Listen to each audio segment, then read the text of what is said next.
right, some important concepts on this problem there. Hopefully we're getting better and better at these. I have two ways actually to explain letter A. So when they give us the graph of f prime, we want to find f of 0 and f of 5. One way to do this, notice that they give us f of 4 equals 3, so that's a given.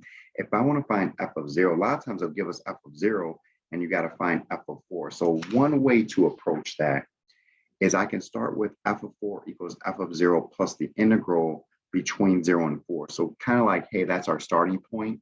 And then where do we go in between 0 and 4? That'll give us f of 4. Now, f of 4, we know what that is. F of 0 is what we're trying to figure out. And then I have to calculate f prime of 0 by looking at the graph there. So that's the area between the curve and the x-axis between 0 and 4. So that's the area of the semicircle, which is pi times the radius squared divided by 2. And then since this graph is below the x-axis, that area will be negative there. So that's going to give us a negative 2 pi. I can add that 2 pi on over, and we'll get that.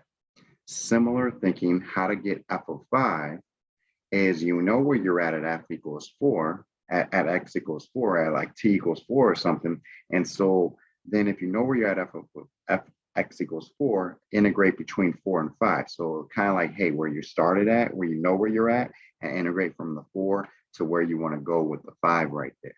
F of 4 we know is 3. The integral between 4 and 5 is the area between the curve and the x-axis. So this little triangle right here, 1/2 base times height, which is 1/2 times 1 times 1. And then we're going to get 7/2 for that. Now, an alternate way of doing letter A is to realize, hey, how do we get from f prime to f? I got another way right here, and you can choose whichever one you feel more comfortable with there. To get from f prime to f, we know we're going to integrate. And I need to use the 0 because that's what we're trying to figure out. I also need to use the 4 because that's what it gave us. So I integrate between 0 and 4. When we integrate f prime, we get f. Evaluate it between 0 and 4, you have a definite integral. So plug in top curve minus the bottom curve. The f of 4 we know is 3. The f of 0 is kind of what we're looking for. But if all I got to do is get an answer for this integral. So again, the integral between 0 and 4, that's our semicircle part, and we said it was below the x-axis, so that area was again our negative 2 pi, and then you just have to solve that equation. I moved the f of 0 over, and then I added the 2 pi over, and you're going to get the same exact answer that we got down here. Same thing, you could integrate f prime. You can use the 4 and the 5 because that's what you know, and that's what you're trying to get. So you integrate f prime to get f between 4 and 5, do your definite integral, top curve minus the bottom curve. F of 5 is what we're looking for. F of 4 we know is 3. And then the area between 4 and 5 is your area of that triangle right there, which is the 1/2. And then just move that over and then solve that for the f of 5. Either way, you're going to get those same answers there, the 3 plus 2 pi, and that 7/2 there. Okay, part B, find the x coordinates of all points of inflection for f. Now this is f prime. We know I kind of talked myself into the correct answer here. So f has an inflection point where the f double prime is equal to 0 undefined and changes sign. That's the key thing there. Where is that f double prime changing sign?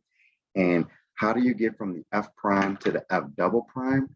That's when you take the slope or the derivative. So the f double prime is actually the slope or the derivative of the f prime. So if I want to know where the second derivative changes sign, that's the same thing as me asking myself the question, where is the slope of that given f prime graph change sign? Now, where a slope change sign, I think if you have a positive slope, that curve is going uphill. A negative slope, that curve is going downhill. So if you're looking for the slope of that f prime graph changes sign, you're looking for where this graph changes direction from downhill to uphill or uphill to downhill. So notice it goes downhill, and then at x equals 2, it switches to uphill. So x equals 2, think about the slopes to the left of that are negative, which means the second derivative is negative.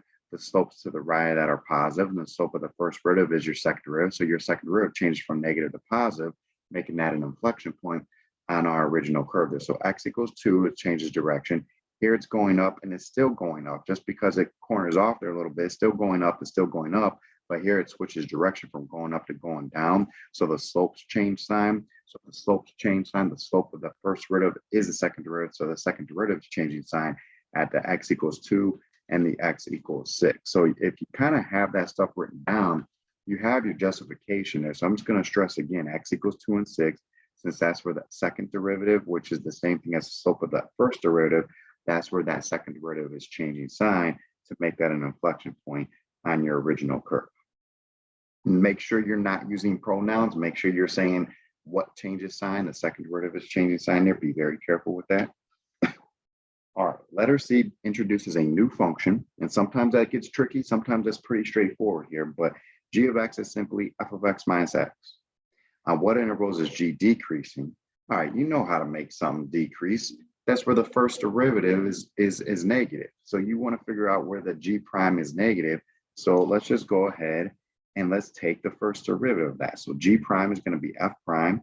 The derivative of f is f prime. The derivative of x is equal to 1.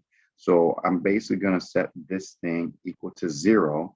And then I'll try and do some stuff to the left and to the right and figure out where it's negative. So there's my first derivative, set it equal to 0, add 1 to both sides. So where's my f prime equal to 1?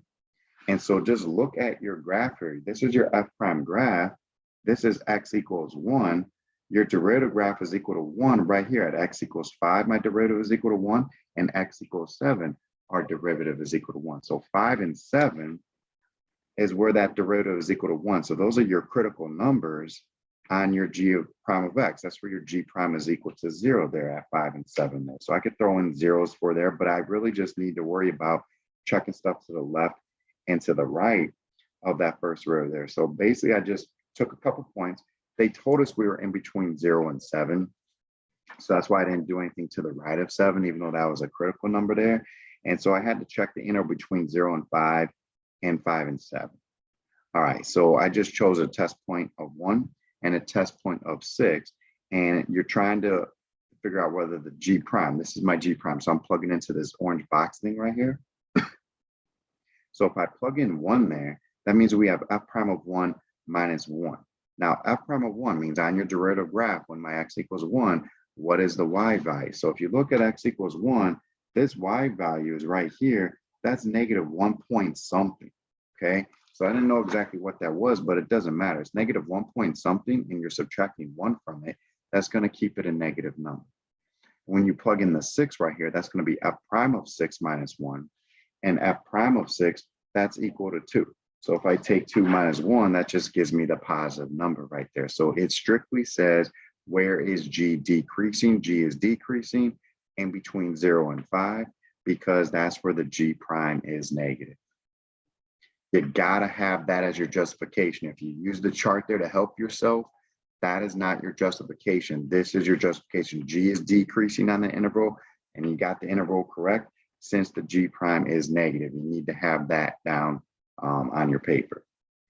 All right, the last part, you see the phrase absolute minimum over that interval. So this is a 3.1 absolute extrema problem, and we're going to check the endpoints of the interval and also any critical numbers there. Now, we just said, it's talked about for the thing in part C. Part C, we just said, my function is decreasing, and then it switches to x equals 5, it switches to decreasing. So the g changes from decreasing to increasing. So if it goes down and goes back up, that's a minimum right there. And now what we're going to do, that's kind of like our critical, that is our critical number there. And so that's a relative. And now we're going to check and see if it's an absolute min. So you got your critical numbers there. And then you also have the endpoints of your interval. And you're trying to minimize this g of x, which is our f of x minus x. So I'm going to plug in those 3 numbers for the x's. So I'm going to go f of 0 minus 0, f of 7 minus 7, and then f of 5 minus 5. Now, luckily, you already did f of 0 and f of 5 in part A. Part A, we said f of 0 is 3 plus 2 pi. So if you subtract 0 from that, that's our answer there. This is a no calculator problem. So we know pi is about, that's a positive number anyways there. So just to see what we work with there. But you know, if you had to estimate that without a calculator, that's about 3.14 times 2, which is 6.28 plus 3. This is like 9 point something if you had some other positive numbers to compare that to. And then g of 5 is just f of 5 minus 5. And f of 5 from part A is the 7/2 right there. So I just did 7 over 2 minus 10 over 2 to get negative 3/2 for that. And then g of 7, I had to do a little bit of work for this because I didn't know it. My g of 7 is f of 7 minus 7, but I didn't know what f of 7 was. So I had to come down here and I basically calculated f of 7 the same way we figured out what the f of 0 and f of 5 was in part A. So there's two ways that you could do that one. I just stuck with this f of 7. I stuck with the f of 4 is equal to 3 as my starting point. So this is kind of like where we're at t equals 4. And then I'm going to integrate from that 4, pick it up where we left off, integrate it to the 7 where we want to go. So when you integrate the f prime between 4 and 7, if you kind of see my work here, I had this little bitty triangle here, 1/2 base times height. And then I drew in a little imaginary line here. I had a triangle up top, which is 1/2 base times height. And then I had a rectangle on the bottom, which was just base times height. So make sure you're practicing that on your own without the calculator. I'm able to get 6.5 for that. So it was 3. And then you add up the little areas for the total of that f of 7 is 6.5. But remember, we're supposed to figure out g of 7. So that's f of 7 minus 7. So the 6.5 minus 7 is that -1/2 answer there. So if you're checking all valid candidates, that's your work, that's your justification, and it says absolute minimum. So make sure you're looking for the lowest y value right there, which is -3/2. Remember, if it says where does a max or min occur at, they'll ask for an x value. You got to give them the x value. They say, what is that absolute minimum value? We got to give them that y value right there. Long sleeve t-shirt.